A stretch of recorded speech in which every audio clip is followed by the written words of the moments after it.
Hello, in front of me I've got RAZER Raiju V3 Pro. In this video I'll show you how to change trigger mode between analog and digital.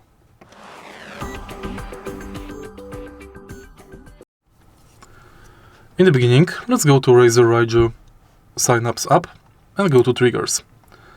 Find trigger mode for left and right trigger. Select analog or digital mode. Digital option lets you adjust the trigger depth needed to register an input.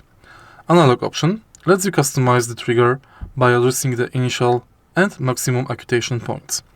Initial point is where the trigger starts to respond, and the maximum point is how far you need to press for it to reach the response limit.